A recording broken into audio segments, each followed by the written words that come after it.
존경하는 1360만 경기도민 여러분, 송환준 의장님과 선배 동료 위원 여러분, 그리고 이재명 도지사와 이재정 교육감을 비롯한 공직자와 언론인 여러분, 기획재정위원회 소속 더불어민주당 가평 출신 김경호 의원입니다.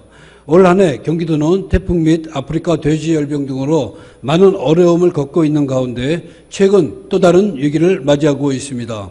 정부는 지난 6월 부처별 분산 추진되던 물관리 정책을 유역 단위로 관리하는 유역물관리위원회를 구성하고 국가 단위로는 국가물관리 기본계획, 기초유역별로는 유역물관리 종합계획을 수립하도록 하는 물관리기본법을 제정하였습니다.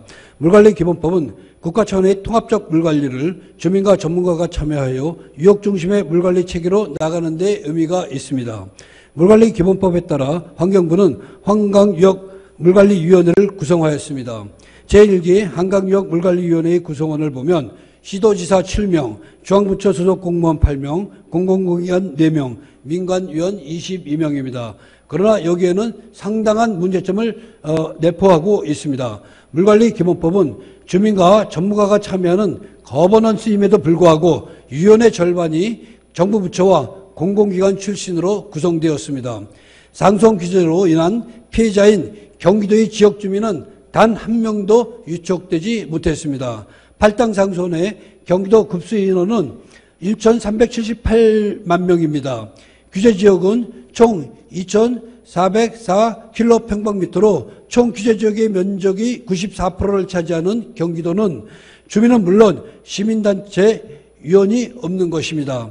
물관리기본법 제정 전까지는 한강수계법이 시행되었지만 경기도는 의결구조에서 늘 불리했습니다. 1990년 설립된 한강수계관리위원회는 위원장인 환경부 차관을 중심으로 서울, 인천, 경기, 강원, 충북 5개 시도의 부시장 또는 부지사, 국토부 국토정책관, 수자원공사 사장, 한국수력원자력 사장 등 9명으로 구성되었습니다. 정부 산하기관 서울시, 인천시가 환경부와 의견을 함께함으로써 상수원 최대 피해 지역인 경기도는 정책 과정에서 수계기금 활용에 있어서 매우 불리했었습니다. 이번 한강유역물관리위원회의 구성도 한강수계관리위원회와 유사합니다. 환경부와 정부 산하기관, 서울, 인천 등 지자체가 의견을 같이 하면 경기도는 또다시 물관리에서 배제될 수밖에 없습니다. 따라서 경기도는 경기도와 환경부의 역할을 재정립할 수 있도록 물관리기본법 개정을 위한 노력을 촉구합니다.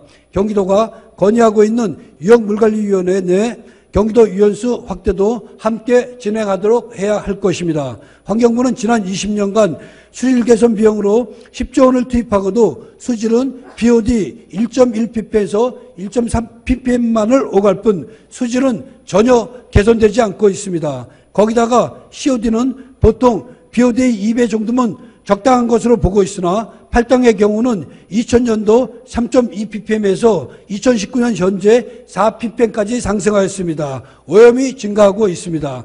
수계기금 사용도 고산지대에서 자생하는 자작나무를 매입하여 수변구역에 식재하는 등 방만한 운영은 수질 악화에 한몫을 하고 있습니다.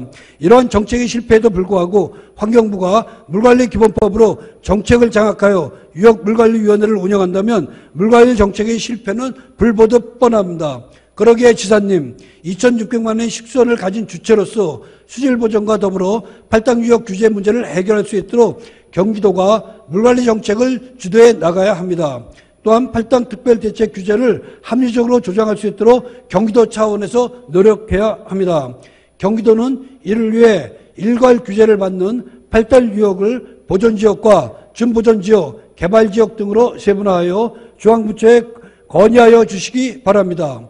그래서 수질정책에 새로운 패러다임을 구축하여 경기도가 유역 물관리를 선도할 수 있도록 요청드립니다. 지사님의 공약에는 한강 문제가 거의 없습니다. 그러기에 환경부의 수질정책 문제, 팔당 규제정책, 물관리기본법에 의한 경기도 배제 등을 심도 있게 검토하여 경기도가 적극적으로 행동할 때 지사님께서 말씀하신 공정한 경기도, 피해 지역인 경기도민의 당당한 권리를 찾을 수 있을 것입니다. 끝까지 경청해 주셔서 감사합니다.